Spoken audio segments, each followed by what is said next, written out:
ماہین ایک بہت ہی پیاری بچی تھی۔ وہ اپنے والدین کی اکلوتی بیٹی تھی اور وہ روزانہ صبح اسکول جاتی تھی اور گھر واپس آ کر کام کاج میں اپنی امی کا ہاتھ بٹاتی تھی۔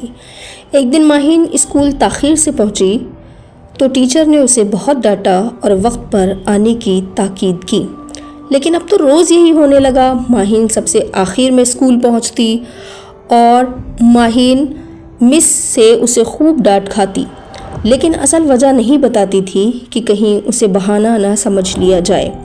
پھر ماہین پورے ایک ہفتے اسکول نہیں آئی۔ بچے مختلف باتیں کرنے لگے کہ وہ روزانہ ٹیچر سے لیٹ آنے پر ڈانٹ کھاتی تھی، ہو سکتا ہے کہ اس نے اسکول ہی آنا چھوڑ دیا ہو۔ لیکن آخر ایک ہفتے کی چھٹی کے بعد ماہین اسکول آ ہی گئی۔ آج وہ کلاس میں سب سے پہلے آئی تھی۔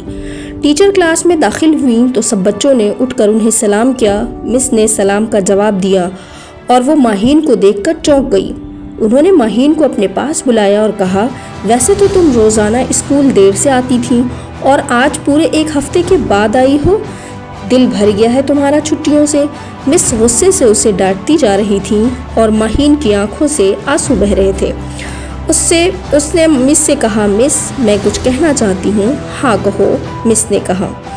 مس میں دیر سے اس لیے آتی تھی کیونکہ میری امی کی طبیعت خراب ہو گئی تھی۔ میرا کوئی بھائی بہن نہیں ہے اور میرے والد کسی فیکٹری میں کام کرتے ہیں۔ ناشتہ تیار کرنے اور ماں کو دوا دینے کی وجہ سے میں دیر سے آتی تھی۔ پھر ماں کا انتقال ہو گیا، اس لیے کئی دن اسکول نہ آ سکی۔ آئندہ ہمیشہ وقت پر آیا کروں گی کیونکہ اب میں ماں کی خدمت نہیں کر سکوں گی۔ ماہین کی باتیں سن کر سبھی بچے افسوس کرنے لگے اور مس بھی بہت شرمندہ ہوئی۔ ماہین یہ سب بتا کر زور زور سے رونے لگی۔